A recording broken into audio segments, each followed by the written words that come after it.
Welcome to Understandable Insights, Information to Intelligence with Sue Gordon, the National Security Podcast that provides you an elemental understanding of the world as it is, not how you prefer it to be. I'm Eric, joined each week by the Honorable Sue Gordon, and together we'll break down the headlines shaping our world and ask how we should be thinking and acting as citizens and leaders across issues in intelligence, technology, and business. It's September 8th, 2025. Let's get to it. Hey, Sue, how are you? Hey, Eric, I'm good. Thanks for asking. I love fall. Great sports season, always something to watch. I love athletic competition because of the uncertainty of it. I'm not even a Bills or a Ravens fan, but that game last night was insane. That was great. Yeah, much better football than you expect from week one. And there were certainly some disappointing games, some teams still getting used to it. But, man, it felt like a playoff game, those two meeting in week one. Dallas won, right, Eric? No, they did not. They lost to the Eagles. So mean. Yeah. So first, I want to show off my Texas Western 1966 hat. That's pretty cool. I know. It's super cool. For those of you that don't know, Texas Western is now UTEP. 1966 was the year they won the first national championship against Adolph Rupp and Kentucky, against a brilliant Kentucky team with, by design, a team of all Black players. And it was seminal. And so I was just thinking that at a time when we have questions about whether diversity is good, had that not happened, and it would have happened later, but Sure. Things have to happen, and change begets change. I don't think we would have the robust basketball and sports environment had someone like Texas Western not made that move. And then the second thing is former Secretary of the Air Force, Dr. Heather Wilson, one of my dearest friends, and again, Eric, one of those people that I know I'll never be as smart as, is the president of UTEP. I think it's not super well known that UTEP is a huge research university. And what is so interesting about it is where it sits in El Paso, right across the river from Mexico. And a huge percentage of UTEP students are not only first-generation Americans, but first-generation college attenders. And what they've done is amazing. And UTEP has great research in aerospace and AI. What I love about this, and one thing is I just think Heather is amazing, but we've talked about our biggest supply chain issue is talent. Yeah. And the idea that every talented human in America is going to go to the same schools or leave home, I think is misguided. And so we have to have a way to get to all the talent. So I love the UTEP story. So look it up. Look at what Heather has done. It's just a great story. And then the last thing I'm just going to share is that this arrived in the mail for me. Can you see it, Eric? So for those listening, it looks to be a large water bottle signed by the Caitlin Clark. Yeah, it's my Caitlin Clark jug. And it's got my number on the bottom. Caitlin Clark wears my number. In homage to you? Homage to me. Nice. Yeah, she probably picked it out because she's like, I'm a bit fuzzy. If she played now, it would be, a good model for me. So pretty excited about that. All right. Well, go Miners. Shout out to UTEP there, unless they're playing the Longhorns. All right. Let's get to some headlines. So this week in the threat picture, the Trump family's new crypto token, World Liberty Financial, launched billions in paper wealth, raising serious national security questions about conflict of interest, market manipulation, and financial vulnerabilities. U.S. forces strike alleged traffickers off Venezuela under a counter-narcotics banner. But could it be regime pressure dressed as drug war, with oil, China, and Maduro's alliances in the crosshairs? Senator Warner's classified visit to NGA was canceled after right-wing influencer Laura Loomer rallied online outrage, sparking new concerns over whether congressional oversight can be derailed by tweets or truths. A Forbes op-ed argues the real national security frontlines are local, from water systems to cyber defenses, using a civic rethink as threats now land at school boards, hospitals, and town halls before they ever reach Washington. On September 2nd, the Trump family's new crypto venture, World Liberty Financial, moved from buzz to market reality when its token began trading publicly. The The company also touts a governance model and a separate dollar-pegged stablecoin, USD1. Reporting from the Wall Street Journal noted that as trading opened around Labor Day, the family's paper fortune briefly swelled to as much as $5 to $6 billion. Watchdog groups and Democratic lawmakers have flagged potential conflicts of interest.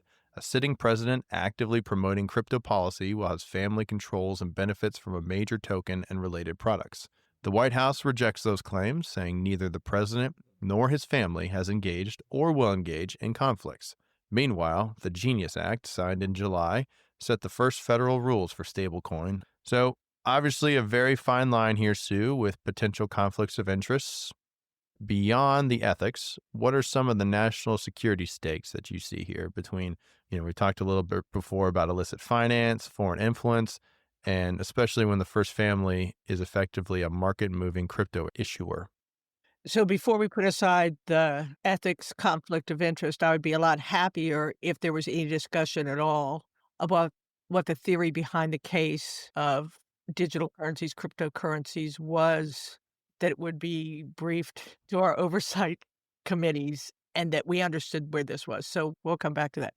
I guess mine is just a straight up national security play. We talk a lot about the threat that Russia poses to the United States. Their aim is to undermine democracy, especially that which is practiced by the U.S. And China believes that now is the moment that it is prepared to outcompete us and to substitute their market strategy for ours. So I don't think I can be strong enough in terms of how important the stability of monetary policy and U.S. underpinnings of that market has been important to global stability. So then if you say, well, we're just going to start without any demonstration of what that is, we're going to start having different objectives with what we're trying to do. I think that's problematic in this geopolitical environment with a China that has it as a broad objective. And since we've basically alienated so many of our friends, including people that President Trump had said he had a great relationship with in terms of Russia, China, and India, I don't think this is a super good moment for us to be messing with monetary policy or putting monetary policy in the hands of individuals. Number two is, it is hard for me to be heartened by the Trump family saying, oh gosh, this is nothing to see here. No conflicts. No conflicts, that we're not in it for ourselves. I mean, not the dinners at the White House, not the Rose Garden Club, not the meeting with tech bros, when Mark Zuckerberg says, I didn't know what number you wanted me to say, so I just made one up. I think that's a destabilizing force at best, and at worst, I think we know kind of what motivates them.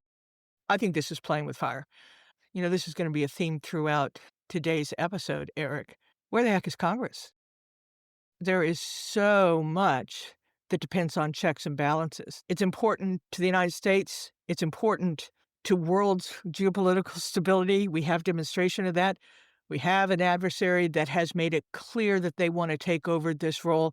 And we have an administration that seems to be doing one-off actions without having articulated how they're going to protect against those deleterious consequences. Yeah, we've talked about the value in the stable coins and how we think there's a lot of good opportunities there, a lot of goodness there. And even with the Genius Act establishing some of that. But I think because this is not just stablecoin, this is also speculative crypto in general, there's a lot of inherent lack of transparency there. And so anyone could purchase these coins, right? You could get investment from foreign folks, and it's a little harder to track some of that. This is not something new of elected officials benefiting from some of their knowledge and time in office, but I think it's an added wrinkle there with the crypto nature of it. All right, moving on to the U.S. forces being deployed to the South Caribbean. In 1989, then Bush 41. How old were you, Eric? In December of 1989, I had just turned 2. Yeah. All right, so we'll turn this one over to you. So in 1989, the Bush 41 White House sold Operation Just Cause to the American public with 4 objectives. One of them combating drug trafficking. Panama's general and leader through puppet government, Manuel Noriega, had already been indicted in U.S. courts on cocaine trafficking and racketeering charges. In other words, the narcos narrative served as a convenient frame for regime pressure and eventual regime change. Fast forward to September 2025, the United States has unleashed a sweeping military buildup in the southern Caribbean. 3 warships, thousands of troops, F-35s repositioned to Puerto Rico, all under the banner of counter-narcotics action against designated narco-terror groups like Tren de Agua. A strike on September 2nd killed 11 alleged traffickers aboard a boat leaving Venezuela. Some have speculated that the drug war is a facade, masking deeper strategic aims, rattling Venezuelan President Nicolas Maduro, undermining his alliances with China, Russia, Iran, and signaling leverage over Venezuela's vast oil resources and foreign investment entanglements. So, Venezuela is part of China's Belt and Road Initiative. Moscow and Caracas signed a strategic partnership pact in May of 2025. Defense and energy are explicit pillars. And finally, Caracas has Iran-designated armed drones in its inventory after years of cooperation. So we haven't had a friend in Caracas since before 1999, and Hugo Chavez when he came to power and then transitioned to Maduro following his death. So it would be nice to have a better relationship with that country. For those who don't remember many things before they turned 3, as you mentioned, Sue, when Operation Just Cause kicked off, do you see a parallel between the actions of Bush 41 and what we have going on now? And what do you think about the deployment of these U.S. forces? Kind of top line parallel. I do remember 1989. I do remember the action against Noriega. One of the objectives was actually to remove him and to restore democratic governance and to protect U.S. citizens and secure the Panama Canal. So we had lofty goals. And one of the things that went right was it was a quick military success. Noriega was captured within weeks. As you say, he had already been indicted, and so there was some justification. The Indara government was installed, and U.S. public and Panamanian public were mostly supportive. I will say what went wrong was civilian casualties, and there were lots and lots of them. There was international condemnation, and if you look at the time frame and look at the conversations we have now about regime change, I think you could almost go back to 1989 and say, what has made us so skitterish, or what could have made us more skitterish about regime change? Now, Panama was pretty easy, but we suffered a lot of condemnation. There were lots of accusations of overreach, and I think it was the classic, you're being a bully. If you look at what Trump is doing, I think the objectives, they kind of say them, but I think they're much muddier. They want to assert military presence in the hemisphere. They want to counter perceived smuggling, and they want to project deterrence against the regional adversaries. And I think there is something in that. If I squint at it, I can say, yeah, we've been countering the drug trade for a long time through interdiction. Maybe it's time to increase the cost because they've kind of built that cost into their operations. And we blew that boat out of the water, and U.S. forces are deployed around it. I guess where I come down is I have 3 concerns. Number 1, the cognitive dissonance between the Trump administration saying, oh, no, I need to be friendly with Putin. You want me to be friendly with Putin, and attacking the people in our hemisphere, particularly someone sitting on the oil reserves that Venezuela has, particularly with the relationship that we have had over the years with Venezuela. I just don't know how to reconcile those 2 things. Do we really want to pick that fight in our own hemisphere? It doesn't make sense to me in terms of stated goals of having to have relationships with people who are economically beneficial to the United States. And from a security perspective, we can go back to even when I was 3 and Cuban Missile Crisis, and Bay of Pigs was 100% about not allowing threats into our hemisphere. Now we're the threat in our hemisphere. So I think that's kind of interesting on that one. The other thing, I have great fondness for congressional oversight. I don't like it when it's happening to me. I think they can be butt heads and impose on us overhead that then they come back and yell at us for effecting and being slow. But by and large, with national security, particularly operational activities like intelligence, like defense activities, you need oversight. Absolutely. The Constitution prescribes it. Again, I'm only going on the things that I hear about whether that oversight has been done or whether things have been briefed. But to me, it's more than just the requirement for it. It is, and I experienced this in the intelligence community. Intelligence and defense are so intentional. And what I mean by that, it's going to be hard for some people in America to believe, is we intend to do good. And sometimes intention drowns out reality or prudence. In other words, not everything can you do, should you do. And Yep. so one of the things that oversight does for national security operations is it provides that governor on have you really thought about it. And I think if we squint at this administration, we would say, boy, that would be helpful. And also the nation has a really long history of trying to stop drugs with counter-narcotic programs. That doesn't mean we shouldn't try it, but I'm not sure that we have articulated, like we did in '89, what we expected to accomplish by the action we took. So I think it's hard for us.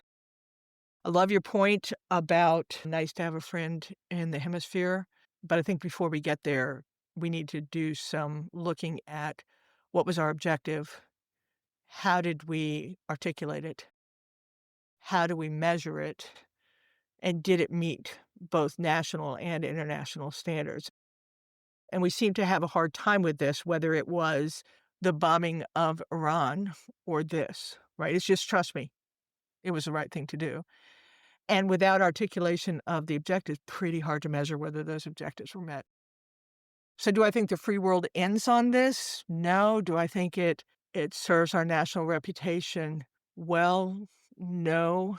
I haven't seen the argument about the tangible impact on drug, with the exception of possibly increasing the carrying costs of affecting the drug trade. So I think it deserves scrutiny. But we would like some transparency and to know more Yeah. about what's going on, right? I think there's value there. I think we should have a little transparency, the most transparent administration of all time. Yeah, I think we should have that. That's right. Speaking of congressional oversight, Senator Mark Warner, Virginia's senior senator and vice chair of the Senate Intelligence Committee, was preparing a routine classified oversight visit to the National Geospatial Intelligence Agency, NGA, headquarters in Springfield, Virginia, and a fireside chat with NGA leader, Navy Vice Admiral Trey Whitworth.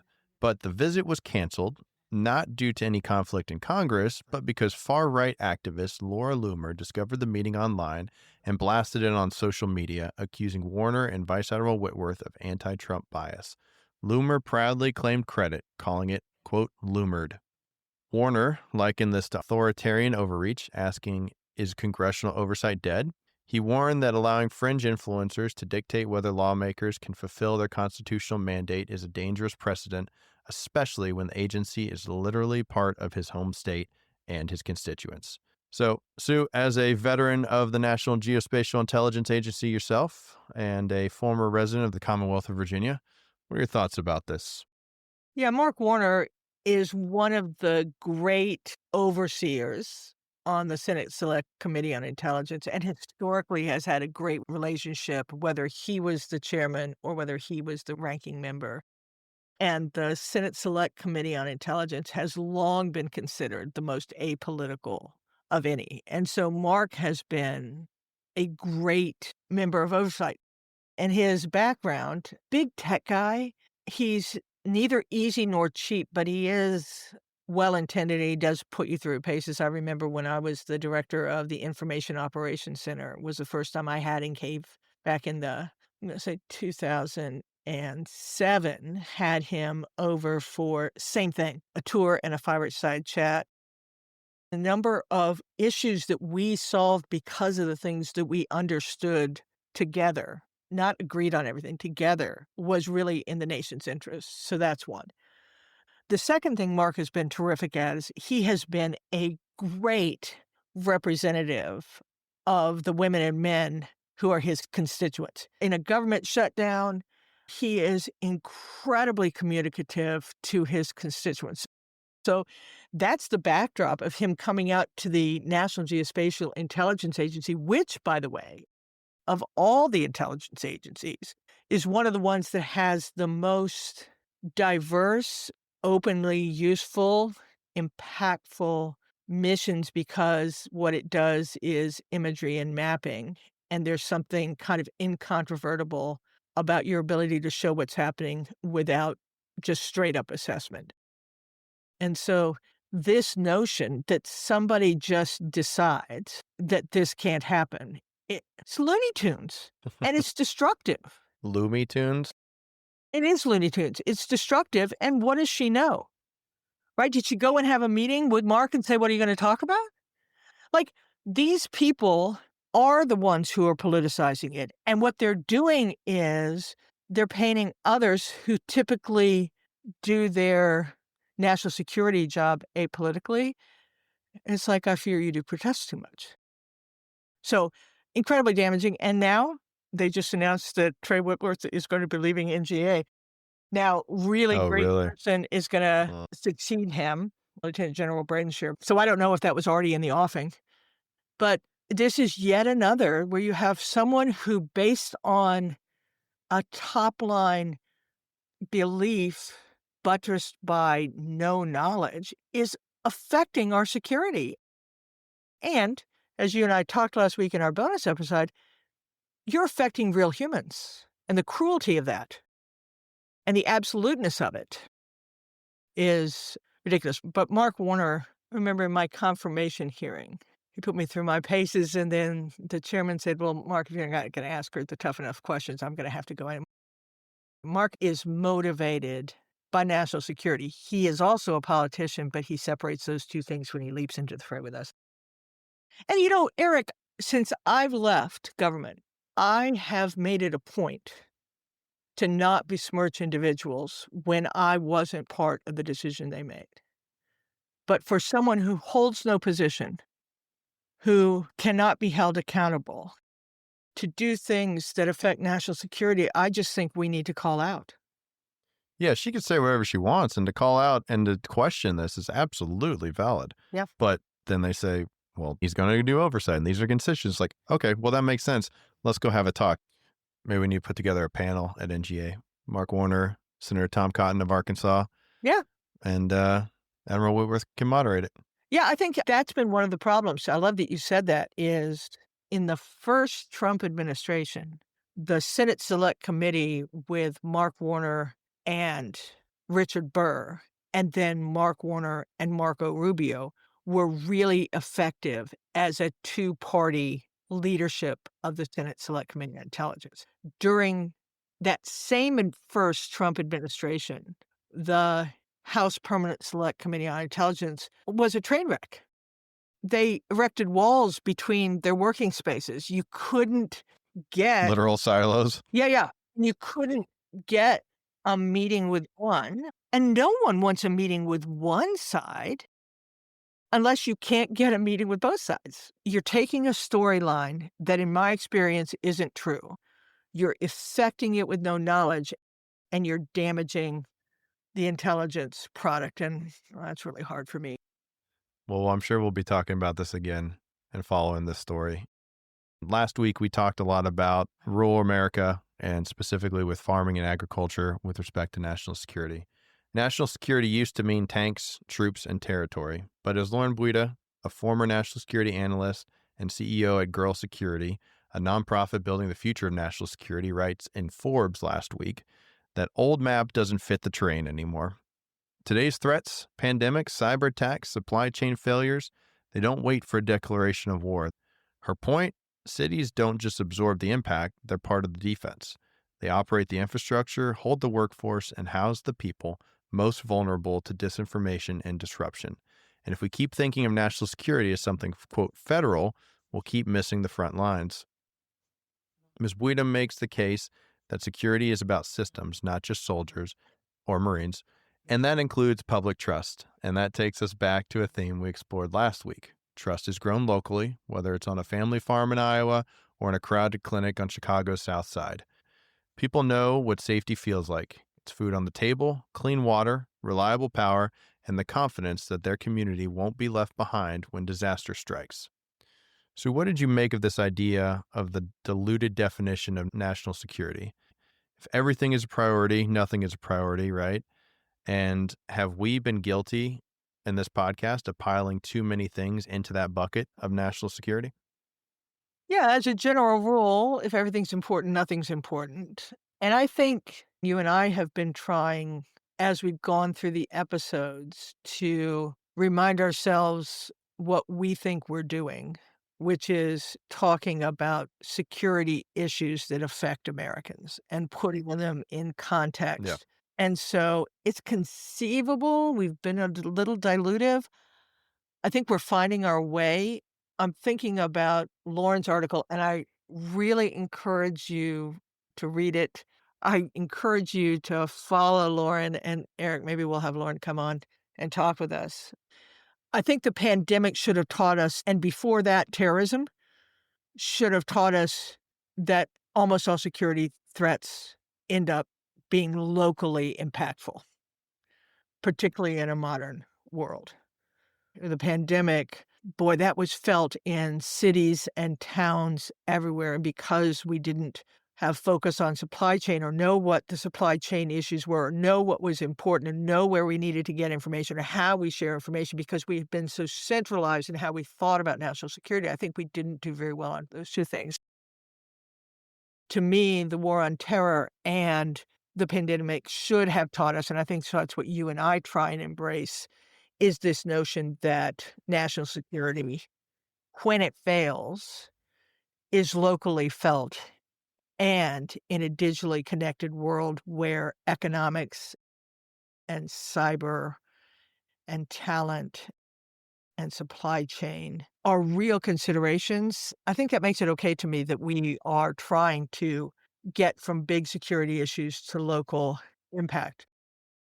If I think about the segments we've done, the best thing I think we do, Eric, is when we talk about citizens deciding what's important to them and then asking questions of their state legislatures and their leaders in terms of what's being done about that. So I think even before you develop an action plan, I do think you have to start thinking about it as a real issue. If I go all the way up the food chain, I was thinking about all those billionaires sitting around the table with President Trump when Thursday last week. I don't know that they understand how much they benefit from the rule of law, right? And so trying to tie decisions we're making at the national level to actions made by people who don't think they are national decision makers is something we're trying to do. I think it's a quest you and I are on, Eric, to be really intentional about how we tell that story. I loved what we did last week on agriculture. I think it's interesting that since we did that story, there's just a whole brouhaha about who's responsible for saving farms, but it's a conversation we ought to have about whether it's important. I think Lauren's right. I do think we have to be careful about not being dilutive. I think it is hard sometimes to tether. I love talking about situation, behavior, impact. Here's the situation is we're not investing in university research. The behavior is we're willy-nilly cutting. The impact is that things like GPS, ARPANET chips aren't going to be available because of the cuts we make right now. I think if you and I can be kind of ruthless about that model when we bring something up, maybe we can help. Maybe we'll get Lauren to help us. Yeah. I think Yeah. staying constituent focused, right? You can have plenty of policies for things that go on overseas. I was trying to think, does this interconnectedness come from air travel and the invention of the airplane? Is it more the internet and the global economic system? But you want to transport as much of that threat offshore as you can and put it far away as you can, whether that's through soft power and diplomacy or hard power and military action. But your resilience comes down to what you have at home.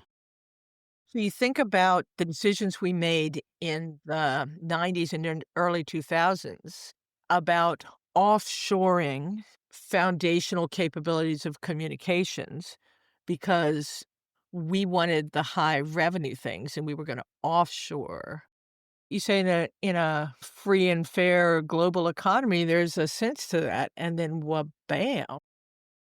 we realize that those decisions were made by people who don't understand the risks they put us at when we got rid of the underlying broadband layer and China just decided, oh, we're going to own that.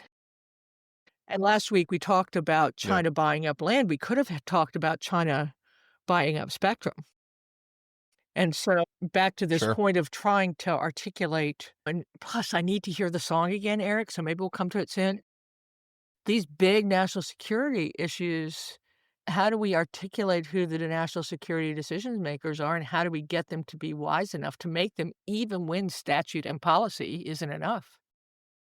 Well, you mentioned research earlier, and Yeah. Harvard has been the headline, but the real story is leverage. I think federal dollars buy research capacity, talent pipelines, norms.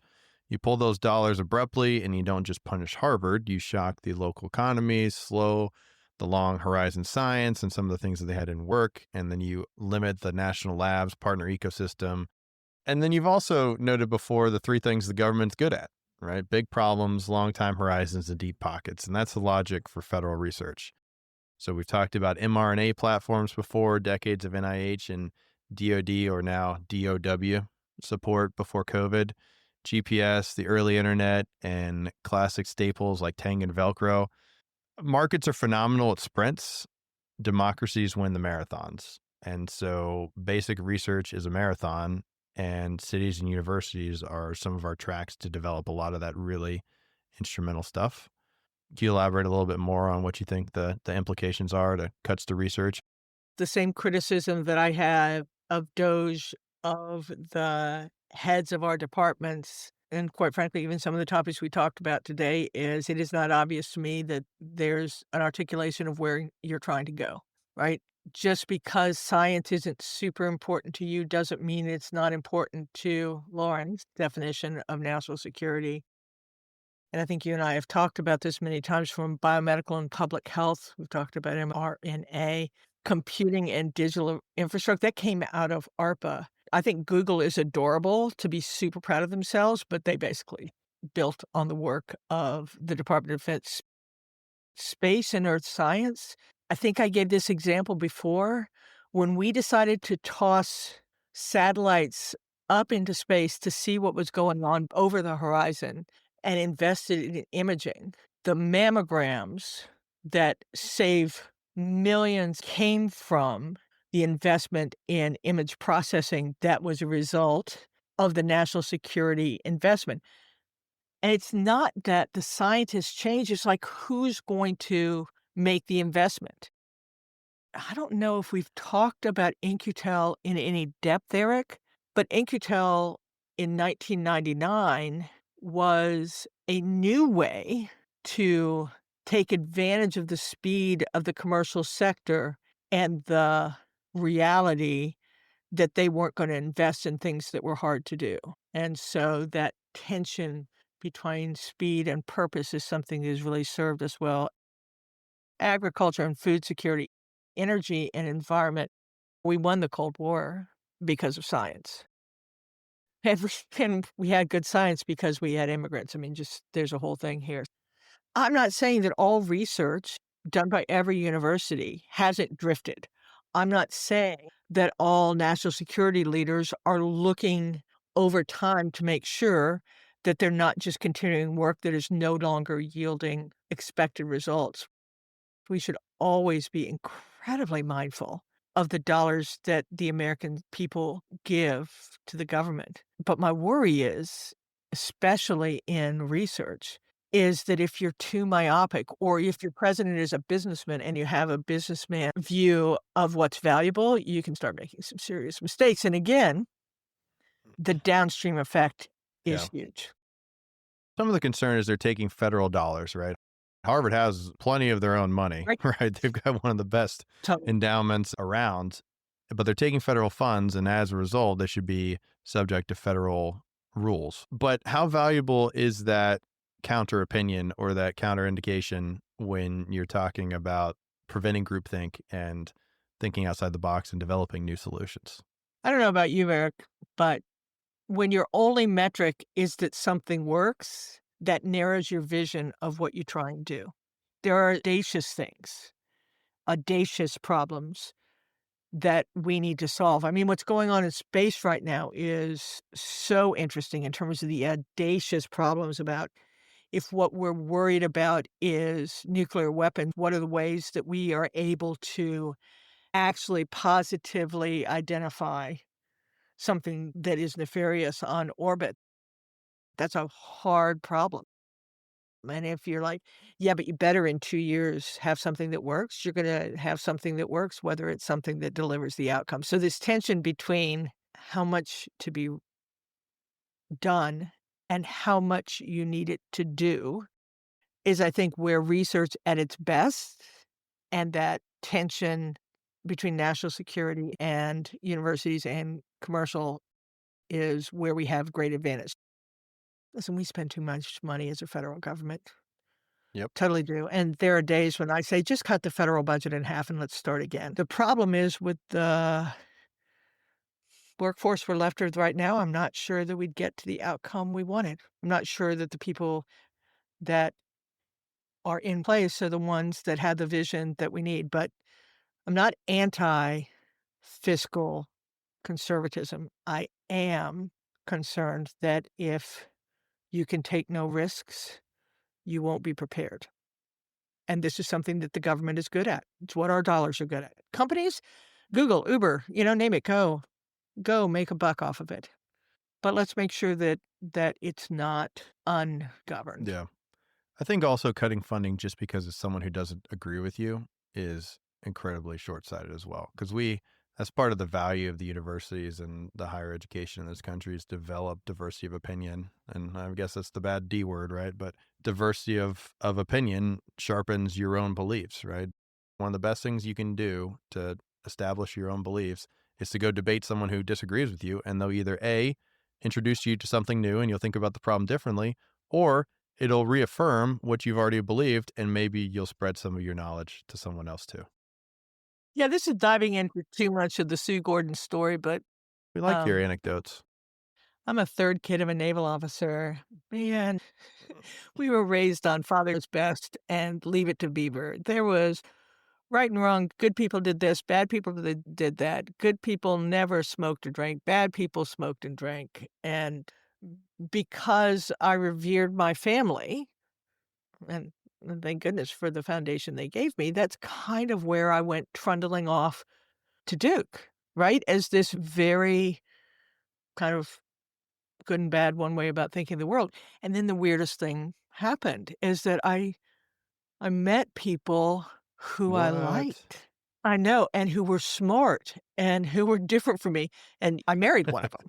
Like, in no world before I went to Duke and had my horizons expanded by people who were antithetical to my beliefs and saw that, "Ooh, that's pretty good," would I have given Jim Gordon the time of day? And so I don't like that diversity has become a negative. Like, if I hadn't read Catcher in the Rye, I would not be the woman I was, right? If my parents had decided, "You know what, Sue, you just will not even read that language," I would not be the woman I am. I think this is what the American people said, and I think there's a little bit of this force that what's going on in education right now is, did the universities over-rotate on kind of liberalism, and did they make it unhospitable instead of for liberal ideas, like when I went to college, made it inhospitable for our conservative ideas? But I'm just saying that I just would encourage us to not choose one Yeah. or the other. Yeah, that's, I think, some of the problem with some of the banned books. And as we get into, we talked about with AI training as well. I think you've got to train it on the whole wealth of the human experience, right? Because then you otherwise limiting some of the solutions that you'll have and some of the ideas that came out of some things you may not necessarily agree with. You just simply cannot ignore cultural differences. It's why you and I both reacted super negatively to the federal government mandating the models that localities were gonna use. I'm Yeah. like, "Really?" But the other thing is just thinking about teaching people, because AI's here, how to expand how they think about prompts and how to get prompts to do the kinds of expansive thinking that they're not gonna naturally do. Right. It's not just garbage in, garbage out, but the way you write the prompt, the amount of information you give it, how you tailor to your AI system, makes a huge difference in what output comes out. Then any data engineer, data scientist will tell you the same thing as they're analyzing data, right? But one of the things that'll, I think, help you and save you a lot of time and make you more efficient in whatever line of work or even in your personal life is that critical thinking element, that questioning element, and the diversity of opinion that'll help shape some of the questions you ask that'll then funnel into your AI that will get you better results, right? And I think there is some value in the higher education system we get from that. Yeah, I was gonna say, and to that point, you kinda have to practice it, and I think higher education kinda has to keep embracing it. You can't just ask the question and then walk away. You need to critically think about the answer, right? Because of hallucinations. Don't be afraid to ask, well, where'd you get that? Can you show me your sources? Cite your sources. And then Yeah. also going back and saying, well, that wasn't really the answer that I wanted.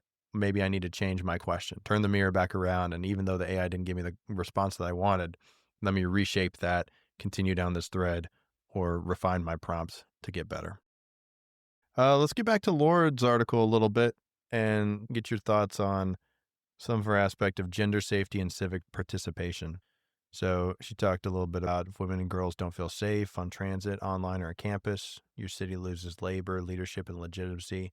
Safety isn't a side quest, it's an operating system.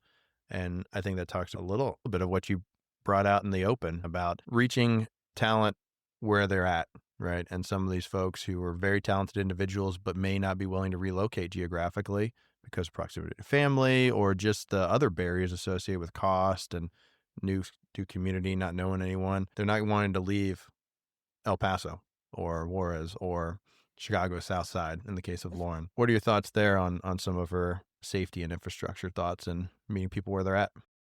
Remember we were talking Mm-hmm. about the Yeah. census and who should be included in the census, and you and I had a conversation, I think I was pretty strong on this, and that is, it's 2 separate issues. If they are in our country, they are ours.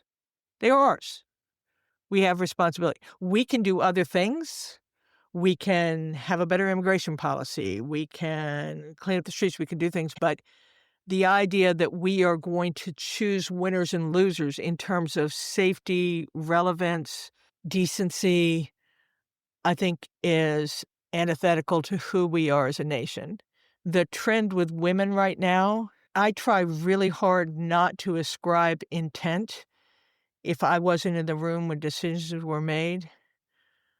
But if you're a woman in America right now, there are 2 things you feel. 1, you feel that you don't have the same rights, and 2, as a result of that, you feel like you're not being protected. And how are we going to live with more than half of our population, more than half of the people that have advanced degrees, not feeling safe and included? And so, to me, this is I love Lauren's point that this is a national security issue because you can't throw away talent. I was thinking about the Florida Surgeon General's Yep. pronouncement. I can't remember what show he was on yesterday. He was asked, "Have you done any research to see, what's gonna be did when you take away the vaccine mandates?" And he said, "Absolutely not. This is an issue of right and wrong. This is an issue of parents' rights." Like, how many women feel safe in Florida in terms of their parents' rights when they go to their doctors and express what they need to do for health? So this I think there is a really it's below the surface, but it is hard to miss if you're a woman that you are neither equal nor safe.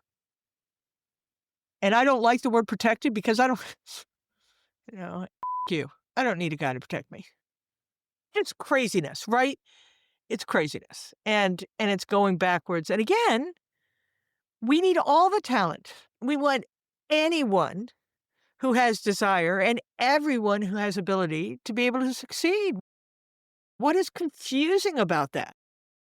We want to reach our national potential and build our economies, our cities, our cultures, Yep, everything up. And we're going to limit ourselves by not reaching the potential of each individual if we're limiting them because of some of yep. these statements or rules. And Many of these leaders have said before, to include the president, that folks are taking these things too seriously. It's a joke. But Senator Tammy Duckworth had a quote over the weekend that I wanted to share with you. I take what the president of the United States says very seriously because that is the respect that you have to give the office.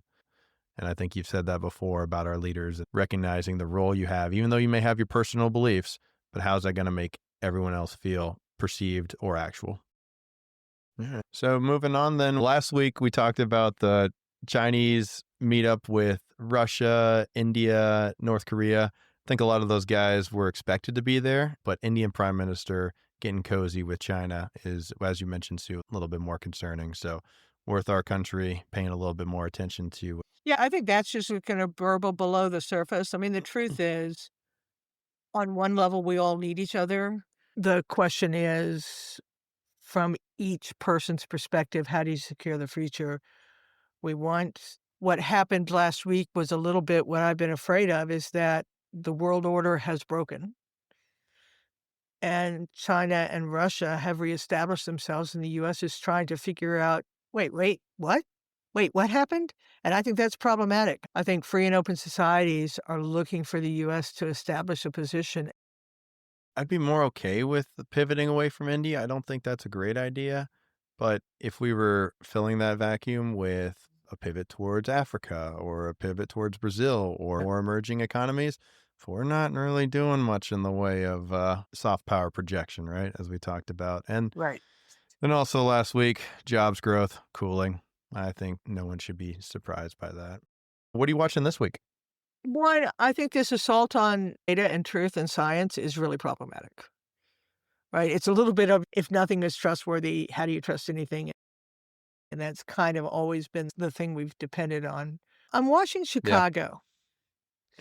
If you want to riff on the Department of War, Eric, go ahead. But what I will just say is, I don't know whether the counter to Trump has effectively pushed that off or whether it's coming next. But I think I'm watching that because this is just one more brick in the rule of law for us. And then the third thing I'm watching is Congress going to demand a hearing or a Gang of Eight briefing? And just so everyone knows what a Gang of Eight briefing is the leadership of the four committees: Armed Services, House and Senate; Intelligence, House and Senate; the ranking and minority members of the two houses, right? So that's how you get to 8.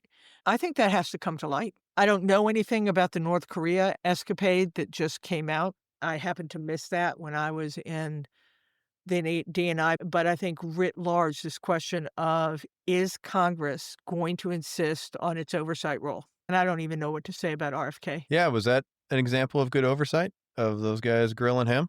A pox on Collins and a pox on Joni Ernst. Don't be approving these people and then walking away and then having an opinion. You could have done something. You and I talk a lot about this, Eric. You got to own the space you have. And the way government works is you have all these silos, agencies, roles, being affected by individuals who have to understand what that role is, and they beat themselves against each other. And you know that if everyone does their job, you'll come out with a good answer. Well, I don't think anyone looks at what Congress is doing now and says they're doing a good job. They're doing no job. And it's starting to show. Yeah, you can yell at people as much as you want in an oversight committee hearing to get your sound bites for your reelection campaign, but until you actually do something about it. So if Collins begins impeachment proceedings, now I'm impressed. Shania Twain. Now I'm impressed. That'll impress me much. Yep. Yeah. What do you think, Eric? Yeah, I'm watching Venezuela still, seeing if that elevates at all and if there's any more pressure. I think I saw something before we started recording about how Venezuela is pledging to take a little more role in narco trafficking and owning some of that space. Yeah, let's not be casual. If that action actually increased the cost enough for them to be more serious about the things they do, then you'd say, huzzah. Yep. Right? Good job. You asked about the Department of War change. I think it's dumb. I think it's a waste of time and resources. I don't particularly care what the name is, but we're pretty well established as the DOD. DOW sounds stupid, I think. DOD sounds better. And just the administrative burden of changing all the placards, all the money that's going to go into changing the signs and the letterheads and the logos around the world for what is the purpose? And to cite this woke agenda in 1947, coming off the Second War to end all wars, as being we went woke in 1947 under Truman, like, come on, guys. I'm a firm proponent of lethality in our warfighters, but I think words have Me too. meaning, and I think that you can have that lethality, still strike fear in the hearts of your enemies, while still turning around and the next minute you're handing out food supplies to the impoverished nation, right? You got to be able to do all those things. And I think the DOD, the Department of Defense, represents that a lot better and translate better internationally. I just think it's fundamental misunderstanding, performative versus actual. I hadn't thought about DOW. Wasn't it the War Department? Maybe we identified the top 40 positions in the War Department, so it'd be WD 40. Nice. That's good. And I won't even go down to whether those top 40 are greasy. Heyo. Heyo. All right. Anyway. Well, that's what we're watching. Thank you for joining us, and no doubt there's more to come. This country's strength isn't in its power, industry, or government, but in its people. Thanks for joining us this week. Remember, we're here for you. So look for a link in the show notes to provide feedback or suggest topics for next time. Join us next week for the Understandable Insights podcast, wherever you listen. And to everyone within the sound of my voice, go forth, do good, and for goodness sake, be kind to one another.